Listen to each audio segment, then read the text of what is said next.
ఈ కాక్రోచ్ అనే పదం అసలు ఎప్పుడు వాడారు, ఎవరు వాడారు? సిజేఐ వాడాడు. సూర్యకాంత్ గారు వాడారు. ఏ కాంటెక్స్ట్ లో వాడారు ఆయన? వీళ్ళు పని పాట లేకుండా కాక్రోచ్ లాగా తయారయ్యి యాక్టివిస్టులు అయ్యి ప్రతి చోట వీళ్ళు వ్యాపించారు అని చెప్పారు ఆయన. యాక్టివిస్టులు అయిపోయి ఊరికే కేసులు వేయడము, గొడవలు చేయడము, అన్రెస్ట్ క్రియేట్ చేయడము, లీగల్ ప్రాసెస్ లోకి ఎంటర్ అయ్యి అక్కడ డిస్రప్ట్ చేయడము ప్రొసీడింగ్స్ ని, రకరకాల especially media activism and legal ఇవి ఎక్కడెక్కడైతే ఎక్కువ ఇన్ఫ్లుయెన్స్ చేయగలుగుతారో అక్కడికి ఎంటర్ అయ్యి వీళ్ళందరూ కాక్రోచెస్ లాగా తయారయ్యారు అని చెప్పారు. టూల్ కిట్ ఒకటి లీక్ అయింది, మీకు గుర్తుందా? దానిలో చాలా క్లియర్ గా ఇచ్చారంటే our target is to tarnish, destroy అనలే, tarnish the image of yoga and chai అని పెట్టారు.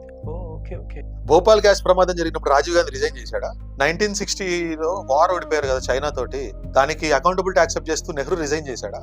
జూలై 17th యుఎస్ ఎంబసీకి అఫీషియల్ ఒక మెయిల్ వచ్చింది. అది సోషల్ మీడియాలో బాగా వైరల్ అయింది. ఆ పోస్ట్ అందరూ పెట్టారు. మనకి మోస్ట్ అలార్మింగ్ సిచ్యువేషన్ ఏంటి అంటే ఆ మెయిల్ లో or whatever dossier that they send clear గా ఏముందంటే 20th 21st 2 రోజులు కూడా ఆ జంతర్ మంతర్ ఆ పరిసర ప్రాంతాలు వీళ్ళు స్పెసిఫిక్ గా 3 ఏరియాస్ మెన్షన్ చేశారు. ఈ 3 ఏరియాస్ లో అమెరికా ఎంబసీకి సంబంధించిన వాళ్ళు ఎవరు వెళ్ళకండి, మ్యాసివ్ అన్రెస్ట్ ప్లాన్ అయింది కాబట్టి మీరు వెళ్ళకండి అని చెప్పారు. మోహన్ దాస్ కరమ్చంద్ గాంధీ అనే అతను ప్రైమ్ మినిస్టర్షిప్ తీసుకొచ్చి వీళ్ళ ఫ్యామిలీకి వారసత్వంగా ఇచ్చాడు కదా, అది వాళ్ళ సొత్తు కదా. అది 12 ఏళ్ళు 13 ఏళ్ళు వాళ్ళు ప్రైమ్ మినిస్టర్షిప్ నుంచి దూరంగా ఉంటే ఎట్లా తట్టుకుంటారు? వాళ్ళు తట్టుకోలేకపోతున్నారు. వాళ్ళు ఆ యూపీ ఎలక్షన్స్ కనుక వీళ్ళు ఓడిపోతే వీళ్ళకి ఇంకా అయిపోయింది, క్లోజ్ చాప్టర్ అంతే.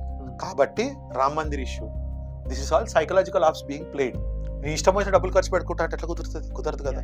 వాళ్ళు ఏం చెప్తున్నారంటే ఢిల్లీ ఎస్బీఐ బ్రాంచ్ కి వెళ్ళి అకౌంట్లు ఓపెన్ చేసుకోండి, అందరు కేవైసీ అప్డేట్ చేయండి, ఎవరైతే మీకు మెంబర్స్ ఉన్నారో వాళ్ళందరికీ ఆధార్ కార్డులు కంపల్సరీ, అండ్ సబ్సిడరీ ఎన్జిఓస్ అని చెప్పేసి మీరు చిన్న చిన్న ఎన్జిఓస్ కి గ్రాస్ రూట్ కి పంపిస్తా అని చెప్పి పంపించకండి అని చెప్తారు.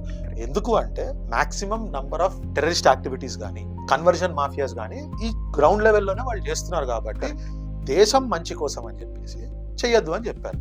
మీరు ఎందుకు గింజుకుంటున్నారు దాని గురించి?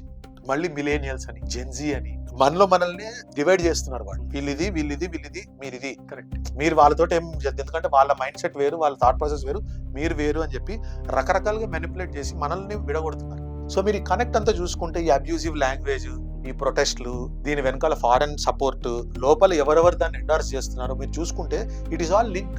కరెక్ట్. గుజరాత్ లో ఆయన చీఫ్ మినిస్టర్ గా ఉన్నప్పటి నుంచి కూడా ఈ ప్లాన్ జరుగుతూనే ఉండేది.